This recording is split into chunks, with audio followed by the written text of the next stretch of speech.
13 is your time. Being a mother is one of the most difficult but most important jobs out there. Many women are constantly looking after their family or friends, and that can sometimes mean that they forget to take care of themselves.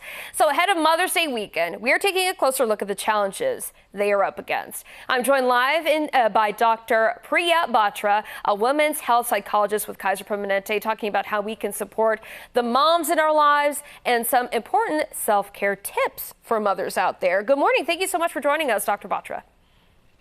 Good morning. Thanks for having me. So the National Alliance on Mental Illness and the CDC had some pretty interesting findings on women, especially expecting mothers. What did they find? What we know is that about 20% of women end up with a postpartum mood or anxiety condition, and often the rates are just as high during pregnancy. So it's really important that we check in on the mental health of our loved ones. And that us as a healthcare system, that we're routinely screening as well, because the rates are quite high of depression and anxiety during pregnancy and after. And what are the most common mental health issues that moms are currently up against today?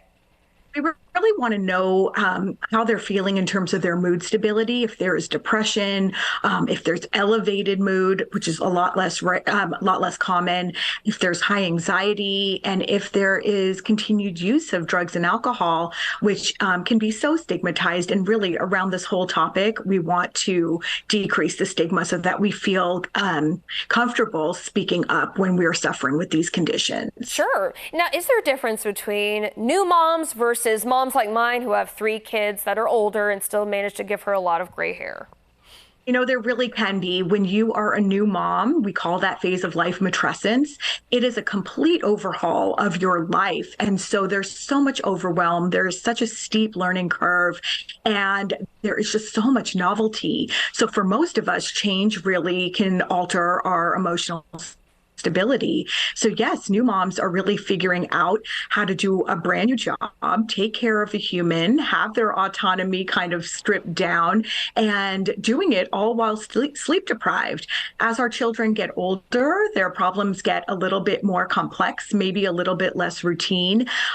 We are, most of us, very overscheduled and trying to juggle so many things in our personal and professional lives. And the stressors can manifest differently, for sure. Now, what happens when their symptoms or maybe their mental illnesses, they go unrecognized or they go undiagnosed, especially when it comes to anxiety or depression in moms? Yeah, we're very concerned. When those conditions persist, they can really escalate. We know that can impact the relationship in the family with all the dyads, with mom and child, mom and partner. It can affect performance at work and can affect overall functioning. That's really where I'm concerned. If you're not able to keep up your home, keep yourself up, attend to yourself, get tasks done that you need to get done, you're not able to cook the food you would normally want to provide to your family, you're just not able to relate, and you start to avoid people, it really has such a ripple effect throughout your whole life. And doctor, last question, because we want to make sure that we as kids or our other family members are taking care of the moms in our lives. And we also want to make sure they know how to do self-care. What would you recommend to moms that are watching right now? Yes, we have to look at our expectations and whether they're reasonable. We can often think of someone else in our life about whether, what feedback we would provide them with. So the feedback's a little bit more objective. The self-assessment's a little more objective.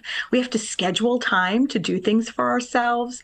We have to lean into our support community and our village, per se, to make sure that they know what we need and that we're clear on what we need, and that we can exhale a little bit and know that mom stress is universal, and the things that help with it are leaning on others, voicing our concerns, engaging in self-care, and making sure you're constantly self-assessing about how you're doing. Absolutely. And Dr. Batra, are you a mom? Do you have kids?